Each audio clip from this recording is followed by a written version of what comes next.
Every year, the London Bullion Market Association releases a survey showing top analysts' precious metals forecasts for the year. The 2016 survey was released last week and showed that more and more analysts are bullish on gold. Our next guest is one of the people on that list. William Adams, head of research for FastMarkets, joins us today. Will, good to have you on the show. Good evening.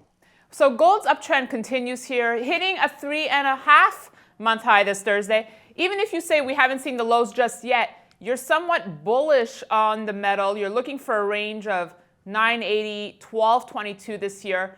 Are you revisiting it given the successful week here? Not yet. No, I'm quite happy with the sort of 1222 high I've got in at the moment.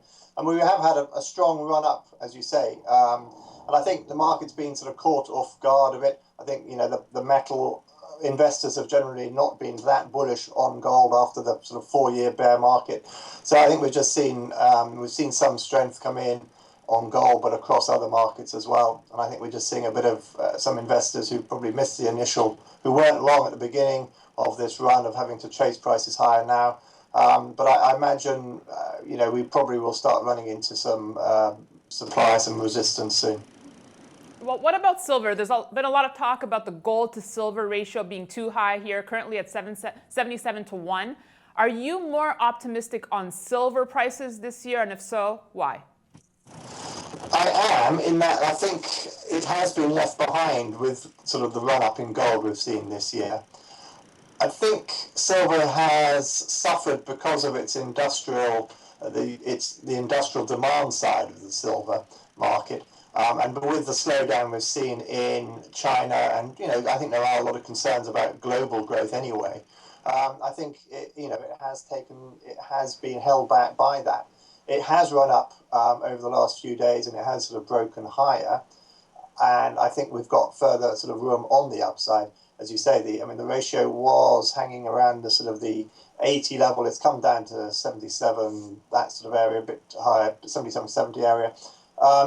And I think I think it will play catch up. The interesting thing with silver is it is quite often seen as a sort of a cheaper proxy for gold. And I think at the moment that is still very much the case. So I wouldn't be surprised to see silver play catch up a bit.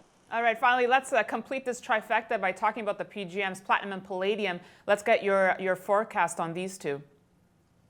Well, again, like silver, they are very much more industrial. Sort of their demand is very much centered on the industrial side, and they have been held back because of the weakness on the global growth side of the equation.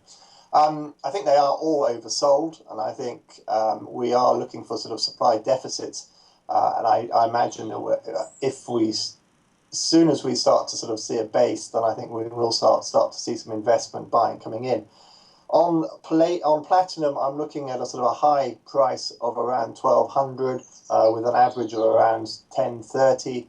And on palladium, I'm looking at 665 as a high and 565 as an average price. So, as I say, I think they have been oversold. I think there is room on the upside for investor interest to come in. I think one of the factors behind or holding the metals back, at these low prices in dollars anyway, you would expect sort of producer cutbacks. But I think so much of production comes from South Africa and also from Russia. And if you look at those currencies in those two countries, they've weakened a lot recently. And that's provided some shelter really for the producers and has, I think, delayed them having to make cutbacks. But if we start to see dollar weakness now and some strength coming back into some of the emerging market currencies, then that could change.